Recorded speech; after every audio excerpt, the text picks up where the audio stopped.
Hi, Timmy. You having a nice laugh, are you? I mean, it's Christmas. It's Christmas morning.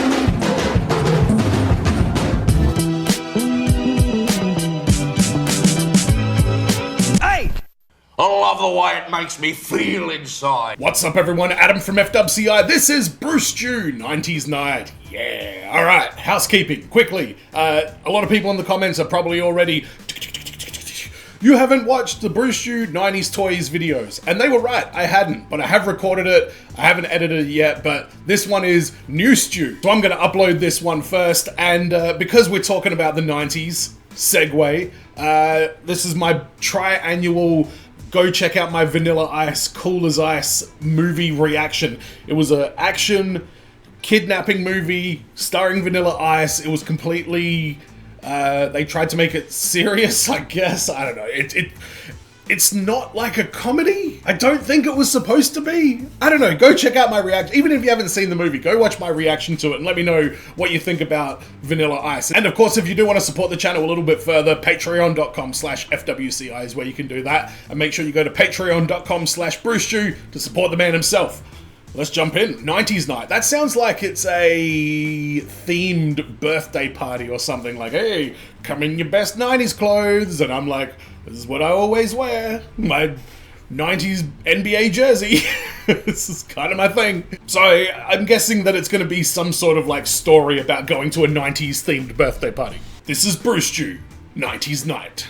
Alright, now I've never mentioned it before, but I just so happen to be a pretty big Detroit Tigers fan. And if baseball's not your thing, I get it. But for me personally, I totally like to dad it out on a recliner and watch the Tigers lose on a daily basis. Well, it was during one of these dad sessions that I see the following Friday is going to be 90s night at Comerica Park. And that's where they hand out retro 90s hats, and people in the crowd dress up like Hulk Hogan and Bill Clinton. Really? And not to mention, Montel Jordan's gonna be there to do a post-game concert. Whoopity-doo! Now, you don't know who Hey, Montel, just quickly, Montel Jordan. I was watching the NBA Finals a couple of years ago, I think, or the playoffs or something, and I've only just started getting, like, the NBA League Pass that has the game, but also features, like, everything going on in the arena during the commercial breaks and at halftime and stuff like that. So I've actually been loving watching all the halftime shows for all the NBA games. I would tune into, like, literally, like, a New Orleans Pelicans versus Detroit game just out of curiosity to see what they have as their halftime entertainment. And Montel Jordan pops up on there. Now, I don't know what the actual lyric is, but he's doing his hit song. He's doing This Is How We Do It. And he's like, Milwaukee does it like nobody does. This is how we do it.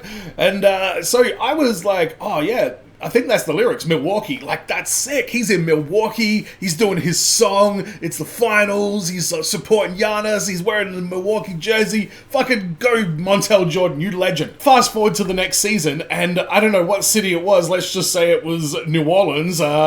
This is how we do it. New Orleans does it like nobody does. And he's wearing a Brandon Ingram shirt. I'm just like, Montel, I feel so betrayed by this. I thought you were a Milwaukee guy repping Milwaukee, and now you're just whoring around the league, singing your song, putting the name of whatever city you're in, which I'm guessing that's probably what he does at his live shows and everything. But I don't know, I was betrayed because I thought, it was like, yeah, man, fucking awesome. Montel Jordan is like gonna will Milwaukee to a fucking finals victory. You don't know who Montel Jordan is? Well, he's the man behind such classic 90s hits as This Is How We Do It and This Is How We Do It. So I see this 90s night and I'm like, hell yeah, we're going to that shit. Not to mention my wife sees it as well and she's like, hell yeah, we're going to that shit and we're dressing up like those Hulk Hogan, Bill Clinton assholes did on TV. So then we start fuck yeah. I'm sure Montel Jordan is still living very fucking comfortably off of his This Is How We Do It money, though. deliberating on what we should dress up as for 90s night. Should we just do the standard windbreakers and fanny packs and, I don't know, maybe like a Billy Ray Cyrus mullet wig? Well, I figure everybody was going to do something like that, so I came up with something different. I know, we should dress up like characters from the most iconic 90s movie of all time. Oh, you mean Titanic, right? You want to be Jack and Rose? Oh. Most iconic 90s movie of all time. Jurassic Park. Terminator. If they go as Terminator and Sarah Connor, that is great. We're not fucking Jack and Rose. What are you talking about? I'm talking about Forrest Gump. We should be Forrest Okay. Gump and Jenny. Now, this made sense to me because, A, Forrest Gump is the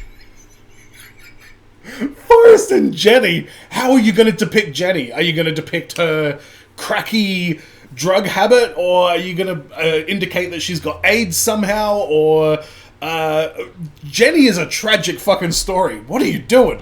shit. And B, we were already fucking Forrest Gump for Halloween like 4 years ago, so we already... Okay, all right. So they went hippie Jenny when her life wasn't in the toilet completely. He's got the fucking ping pong battle. The ping pong paddle. Does it say battle? I don't know. Let's go. Yeah, the costumes. So the following Friday rolls around, and we are dressed up in full Forrest Gump garb. My wife looks like a fucking flower child. I'm standing there with a ping pong paddle. I even went out and bought the Nike Cortezes that Forrest Gump wears like an idiot. There goes that fucking $80. Well, it's worth noting that we were... That is a solid investment, my friend. I admire the commitment to that thing. And you should have animated it into the thing. also taking one of our kids to the game, as well as one of his little friends. And since neither of them wanted to chop their legs off and be our own little personalized Lieutenant Dan, we settled for them just wearing hats that had 90s slogans written on them. One hat said, "Talk to the hand," and the other hat said, "Get jiggy with it." What the fuck does "get jiggy with it" mean? Oh, that was something that Will Smith invented back in the 90s. You mean the guy that smacked Chris Rock at the Oscars? Yep. You know he's famous for, like, other things too, right? The Fresh Prince of Bel-Air, a whole goddamn rap career? No? Nothing? I don't know what the fuck you're talking about. So we get to Comerica Park. I hope the Fresh Prince of Bel-Air isn't forgotten, because that show is one of, like, it certainly gets to a point where it drops off after, like, season 4, but that show is damn near perfect. And you bet your ass we made a sign to wave around in the stands, because we had one goal in mind for this little trip to the ballpark. And that was, of course, to get our silly asses up on the scoreboard screen. Because this is my wife's favorite thing about going to the ballpark. Because somehow she always seems to get on. The angry eyes on her right there. The angry, joyous determination right there. We getting on that fucking screen, don't you worry. Now, one time at the Toledo Mud Hens, she got on the chug cam, and she slammed her beer down quicker than a frat bro, and promptly made me look like a little bitch sitting right next to her. So before we go to our seats, we stop and get a beer, and right off the bat, the attendant is like, "Look, it's Forrest Gump and Jenny." "Hi, I'm Forrest Gump. And I'm Jenny, and I have AIDS." I don't know what the fuck Jenny says. What? "Oh, man, that is fucking awesome. But, why the hell are you guys dressed up like Forrest Gump in the first place?" Because it's 90s night tonight. What are you talking about? Tonight's 90s night? I didn't know that. Huh. Oh, well, here's your beer. So we take our beer, and it's right around this point that we realize fucking nobody around us is dressed up like anything 90s whatsoever. There's no Hulk Hogan's, no Bill Clintons, no fucking Freddie Prinze Jr.'s. There's nothing. Nobody is dressed up like the 90s. Are you fucking sure 90s night is tonight? Yes, I'm sure, all right? Don't be ridiculous. Side note here, I was not sure at all. In fact, I had to double check my phone multiple times just to make sure that it was indeed 90s night.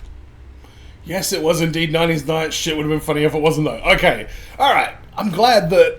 So what, nobody else got the memo? That sucks. Come on, whatever city this is, get your shit together. Look, it's definitely 90s night, all right? Look, right there, there's a guy dressed up like fucking Homer Simpson. All right, 90s night, Homer Simpson, high five. What? Bitch, I'm not Homer Simpson. What the fuck are you talking about? I got hepatitis, and I'm jaundiced as hell, you stupid idiot. So we get to our seats, and now we have come to the full realization that not only is nobody dressed up for 90s night, but nobody even fucking knows that it's 90s night to begin with. Hey, why are you guys dressed up like that? Because it's 90s night, and my husband's a fucking idiot. That's why. Oh, okie dokie then. But at this point, I didn't even care. If anything, that's gonna make us stand out that much more, and our chances of getting on the scoreboard screen were now through the roof. Oh, hang on a second. What is this? Chance of getting noticed.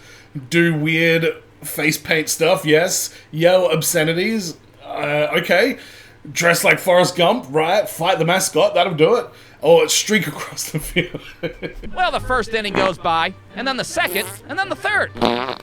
Still no cameraman, still haven't made it on the goddamn scoreboard. I'm standing up with a sign and shit. "Notice me, you pieces of shit! I'm Forrest the goddamn Gump!" Well, by the time the fourth inning rolls around, my wife has had enough, and she takes her kid to the bathroom. "Yeah, we're gonna go to the bathroom now. Thanks for making us into a goddamn circus act." And I'm just sitting there with our get on the kid's friend, screen. like, come on. So this was probably a little bit more than you bargained for, huh? Yeah, this is pretty fucking weird if I'm being honest. Well, suddenly, out of nowhere, a camera guy shows up, literally right in front of us. So there I am with the sign, thinking, fucking finally, here it is, here's the moment. But instead, this camera guy...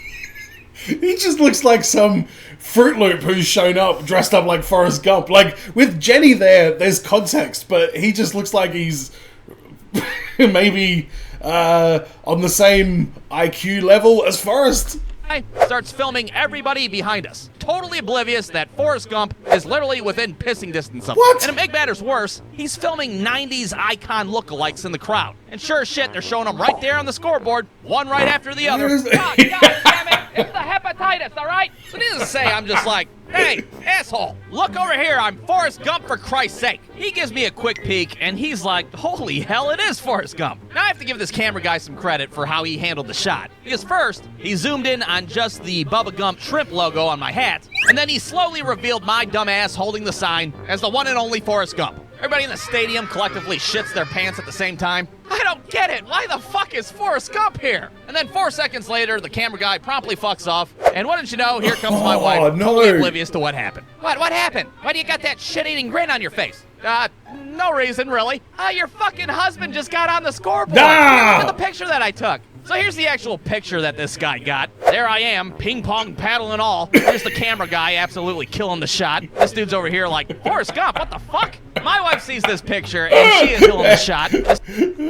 Hang on. Ping pong paddle, run Tigers, run. My wife sees this picture and she is like, oh, cool, of course. I dress up like a goddamn AIDS hippie and your ass gets on the screen. But hey, whatever, beggars can't be choosers. At least we got on the goddamn screen to begin with, because I would have felt like a fucking idiot if we didn't. We watched the rest of the game, the Tigers end up losing, and then we watched the fucking Montel Jordan concert. Tiger people, y'all ready for This Is How We Do It? No, not really. The Tigers fucking lost tonight. Oh, shit. Tigers fans, you guys ready for This Is How We Don't Do It? This is how we don't do it. Bum, ba-dum, bum, bum, bum, bum. So all in all, I think it was worth dressing up as Forrest Gump like a stupid idiot because, well, it ended up being a pretty good time. That is until, we had to walk back to our car through fucking downtown Detroit at 11 o'clock at night. All of a sudden, dressing up like Forrest Gump's unintimidating ass seems like a pretty bad idea. Fucking run, Forrest! Run, goddammit!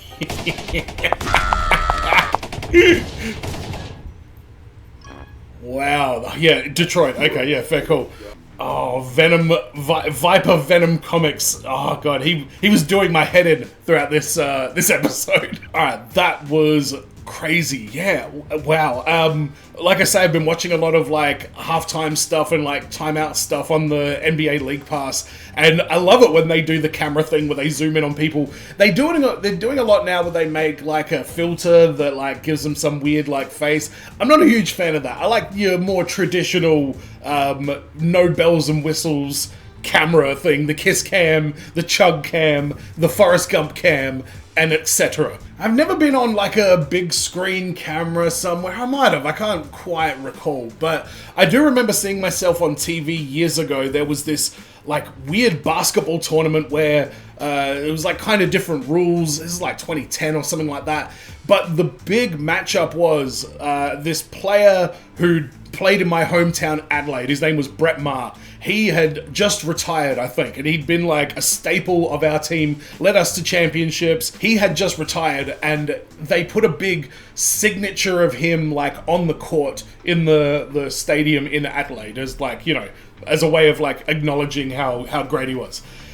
And at some point during the season, there was this guy named Julius Hodge, I think it was his name, perhaps? I don't know. If I can find the footage here, I will put it up.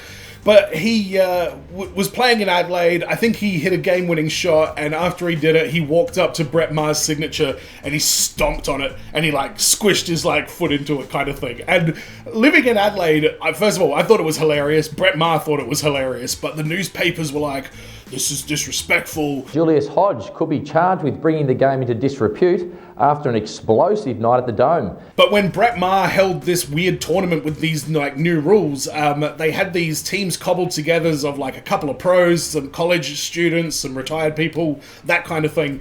and it was Julius Hodge, I think that was the guy's name, might not be, his team versus Brett Maher's team, and I was there for that game, and I was right on the hard camera side, and as soon as the ball got in that dude's hands, because again, he was in the hometown of this guy that he very publicly disrespected, like, 6 months before, and as soon as the ball touched his hands, the entire crowd would just boo him mercilessly out of the building. I don't know if I can find the footage. I'll see if I can. But thank you for checking out this video. Don't forget to subscribe if you haven't already. Patreon.com/FWCI if you want to support me. Patreon.com/Brewstew if you want to support the man. And as always, everyone, be well, stay safe, look after your friends, ta-ta, and farewell.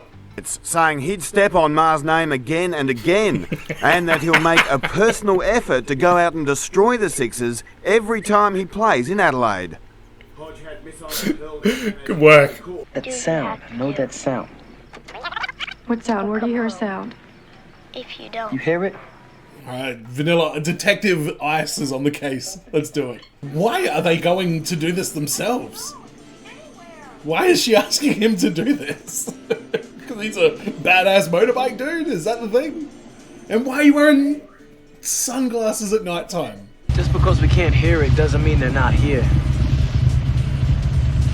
Hang on, are they trying to hear it over the sound of their motorbikes? Am I getting that right? This guy's trying to get caught. Flick it. What are you doing? Trying to scare a kid with a torch? And what? I don't hear anything. Yeah! More synth stab record scratch fight scenes. I love it. Alright. That is a hell of a way to end that saga. That very lame saga. Oh my god. Did they do this to your hair? What do you got to say, old man? Thanks. Just thanks.